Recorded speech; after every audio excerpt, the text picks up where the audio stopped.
Good morning दोस्तों, कैसे हैं आप। आज की क्लास में हम देखने वाले हैं उत्तराखंड में थारू जनजाति के बारे में। थारू जनजाति की कुछ आज हम जानकारी दोस्तों आपके साथ साझा करेंगे, ताकि जब भी कोई क्वेश्चन उत्तराखंड से रिलेटेड और उत्तराखंड में थारू जनजाति के बारे में अगर आपके समझ कोई क्वेश्चन आता है तो आप आराम से दोस्तों उसे हल कर सके। तो देखते हैं आपके इस फाइल के साथ उत्तराखंड व कुमाऊं में थारू जनजाति के बारे में। उत्तराखंड व कुमाऊं क्षेत्र की सर्वाधिक जो जनजाति है दोस्तों वो हमारी थारू जनजाति है। यानी क्वेश्चन अगर ये पूछ लिया है कि उत्तराखंड में सबसे ज्यादा जनजाति में कौन सी जाति है, तो हमें थारू जनजाति के बारे में बताना है। कुमाऊं और उत्तराखंड में सबसे अधिक जनजाति कौन सी पाई जाती है, तो हमें बताना है थारू जनजाति। सर्वाधिक थारू जनजाति पाई जाने वाला दोस्तों जिला है हमारा उधम सिंह नगर। और उधम सिंह नगर के किन शहरों में थारू जनजाति पाई जाती है? ईमा, किच्छा, नानकमत्ता, सितारगंज के 141 गांवों में थारू जनजाति के लोग रहते हैं।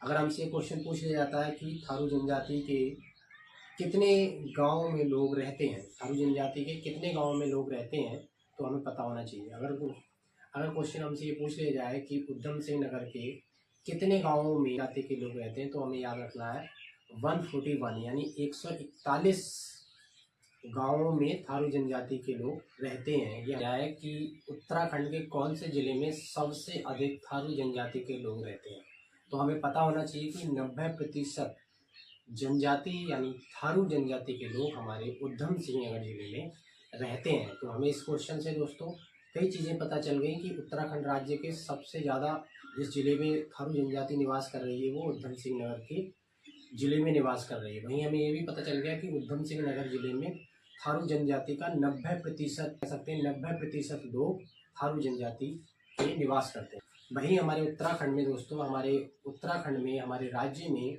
तराई व भावड़ क्षेत्र में थारू जनजाति के लोग रहते हैं। अगर आपसे क्वेश्चन पूछ लिया जाता है कि उत्तराखंड राज्य के किस भाग में किस क्षेत्र में थारू जनजाति के लोग रहते हैं, तो आपको बताना है तराई व भावड़ क्षेत्र में थारू जनजाति के लोग रहते हैं। अगर आपसे ये पूछ लिया जाए कि उत्तराखंड में किस जिले में सबसे अधिक थारू जनजाति के लोग रहते हैं, तो उधम सिंह नगर का नाम लेना है आपको। उधम सिंह नगर वाले ऑप्शन को ही टिक करना है। अगर आपसे ये पूछ लिया जाता है कि उत्तराखंड के कौन से जिले में कितने प्रतिशत थारू जनजाति के लोग निवास करते हैं, तो आपको बताना है कि उधम सिंह नगर जिले में 90% जनजाति यानी थारू जनजाति के लोग निवास करते हैं। पता है कि उत्तराखंड के अलावा थारू जनजाति के लोग कहाँ निवास करते हैं, तो हमें पता होना चाहिए कि उत्तर प्रदेश में भी रहते हैं, नेपाल में भी रहते हैं और आपके बिहार राज्य में भी रहते हैं। ये हमें याद रखना है। जनजाति के लोगों को कार्य के बारे में भी पूछ लिया जा सकता है कि थारू जनजाति के जो लोग हैं उनके कार्य बताइए। तो दोस्तों आपको पता होना चाहिए कि जो थारू जनजाति के लोग होते हैं वो कृषक में लगे होते हैं। कृषक यानी कृषि में कार्य करते हैं। पशुपालक यानी पशु पालने का काम करते हैं। और दोस्तों यहाँ पर हमें बात हुई है कि आखपेट होते हैं। तो थारू जनजाति के लोग क्या कार्य कर रहे हैं दोस्तों?